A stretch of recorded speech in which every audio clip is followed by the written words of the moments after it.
a palavra para se manifestar. Agradeço a Vossa Excelência. Coincidentemente, sobre o mesmo assunto, eu estava inscrito para falar.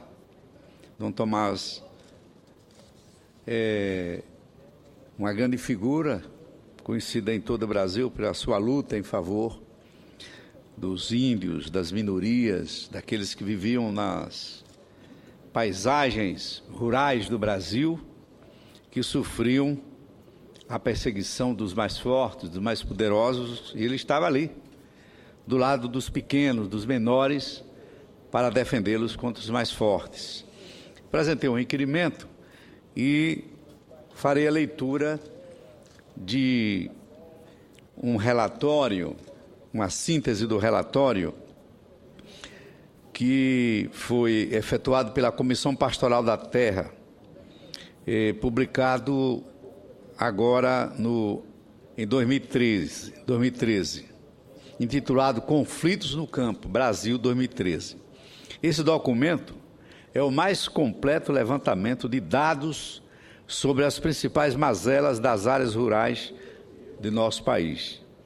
São dados que a Comissão Pastoral da Terra publica anualmente desde 1985.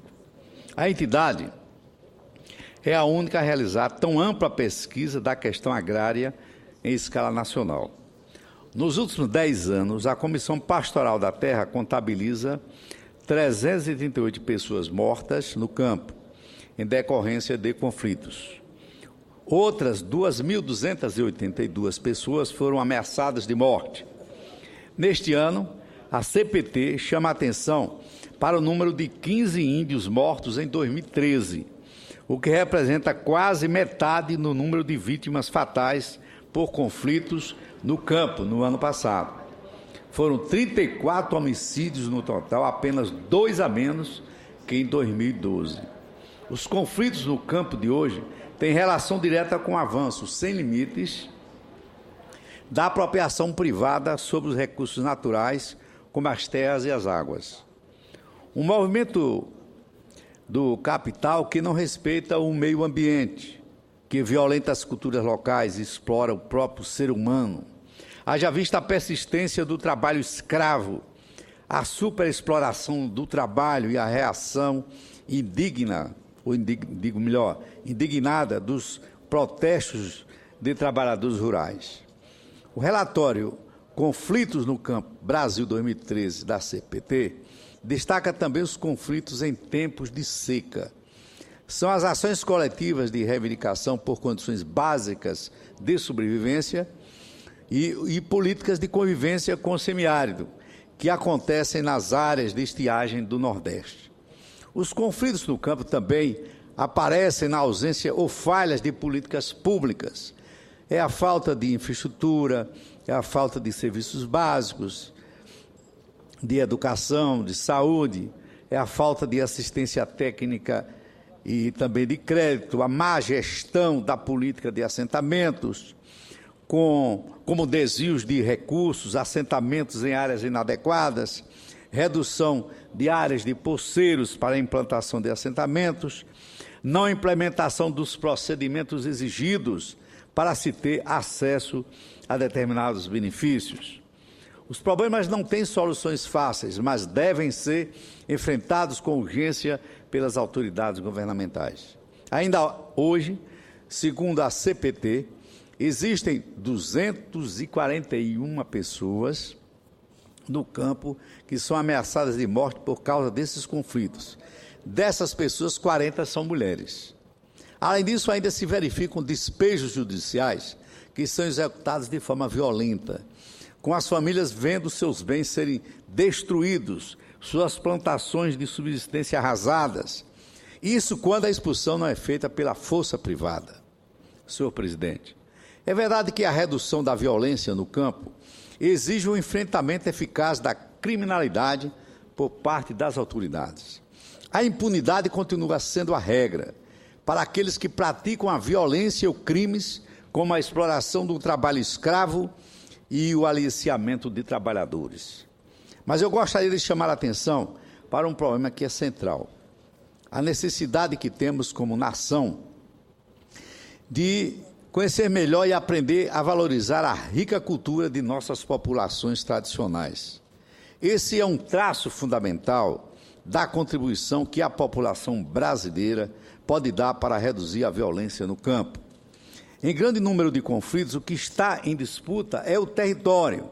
Não é simplesmente a terra, o bem imóvel, mas a terra onde vivem e se desenvolvem as chamadas comunidades tradicionais, como os índios, os quilombolas e tantos outros grupos com diferentes denominações identitárias, como geraizeiros, seringueiros, camponeses de fundo de pasto, quebradeiras de coco babaçu, castanheiros, faxinalenses, etc.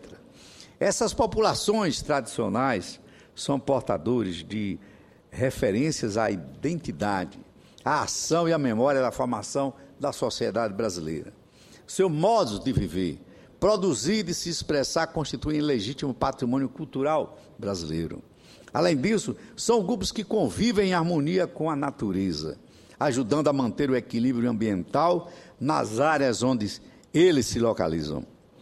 Ao aprender a valorizar esse patrimônio cultural, o país perceberá a importância de respeitar as terras indígenas, as áreas quilombolas, as reservas extrativistas e tantos espaços que não podem simplesmente ser ocupados, apropriados e saqueados. Ao compreender a dinâmica dos povos tradicionais do campo, o país perceberá ainda a importância de viabilizar formas dignas de relação do homem com a terra, a importância de assentar agricultores e dar-lhes condições para produzir e ser produtivo, a importância de investir na reforma agrária e no acesso à terra, com infraestrutura para reduzir as injustiças sociais. A Comissão Pastoral da Terra presta um grande serviço público ao documentar anualmente os conflitos no campo brasileiro. Esse trabalho evidencia alguns de nossos problemas crônicos. O principal deles, arrisco dizer, é a dificuldade de criarmos um modelo de desenvolvimento que gere progresso para todos, sem violentar culturas, sem promover a exclusão, sem destruir o meio ambiente. Um modelo que seja inclusivo economicamente, cultural e socialmente diverso, que possamos chamar de sustentável. O relatório Conflitos no Campo Brasil 2013 merece uma leitura atenta, não só dos gestores públicos, como de todos aqueles que, como nós, estamos preocupados e buscamos soluções para os problemas do campo em nosso país. Esse trabalho da Comissão Pastoral da Terra tem diversas dimensões: teológica, ética, política, pedagógica, histórica, científica. Sem dúvida, é um dos legados de seu mais ilustre membro, Dom Tomás Balduino, esse grande brasileiro que nos deixa o exemplo de uma vida dedicada à pregação da igualdade. Esse relato do trabalho da CPT sobre conflitos no campo tem o sentido de prestar uma homenagem em memória de Dom Tomás Balduino, bispo emérito de Goiás, que faleceu no último dia 2 de maio, aos 91 anos de idade. Vários senadores tiveram a oportunidade de fazer homenagem a este ilustre religioso e lutador social Tomás Balduino. Não somente eu apresentei o requerimento, como o senador Eduardo Suplicy, o senador Inácio Arruda, a senadora Lúcia Vânia. Dom Tomás Balduino teve uma vida de luta pela cidadania e pelos direitos humanos. Sempre ao lado das causas populares, defendeu, sem tréguas, os direitos dos índios e das populações tradicionais, dos pequenos agricultores, de sertanejos, dos sem terra, dos sem teto e tantos outros despossuídos. Aliou a fé cristã ao engajamento social e político, deu voz aos excluídos e lutou por justiça social, equidade e uma democracia sem preconceitos. Dom Tomás Balduino fez de sua história parte importante da história de nosso país. Portanto, Dom Tomás Balduino marcou profundamente a história da Igreja do Brasil, quando sentiu a necessidade de criar um organismo na CNBB, que coordenasse todo o empenho em favor dos povos indígenas deste país. Em 1972, promoveu a fundação do Conselho Indígena Missionário. Também ajudou a fundar a Comissão Pastoral da Terra, em 1975, presidindo-a entre 1997 e 1999, mas seguindo como presidente de honra da entidade. A situação social e política de Dom Tomás Balduino contra as injustiças sociais provocou a ira do governo militar e de latifundiários que haviam perseguido e assassinado algumas lideranças dos trabalhadores. Ele próprio foi jurado de morte e ameaçado em diversos momentos de sua vida. Devido ao seu comprometimento com a luta pelo povo pobre, Dom Tomás recebeu títulos e condecorações no Brasil e no exterior. Suas ações tornaram-se a esperança para a solução dos conflitos que levam à miséria de tantas pessoas em todo o mundo. Dom Tomás Balduino foi frei dominicano. A Ordem dos Dominicanos, fundada no século XIII por São Domingos de Gusmão, ficou conhecida como a Ordem dos Pregadores, e São Domingos foi um nobre de origem, que deixou toda a riqueza e se fez humilde pregador do Evangelho, vivendo de esmola e procurando convencer com o diálogo e o exemplo de vida. Dom Tomás Balduino seguiu o ideal de São Domingos, de seguir a Cristo pobre, que se fez irmão de todos os homens e mulheres, a partir dos empobrecidos e marginalizados. Seu exemplo de vida já está inscrito na história do Brasil e ficará entre nós. Uma vida de fé, de amor ao próximo, de fraternidade, com compromisso social e de engajamento na luta por justiça.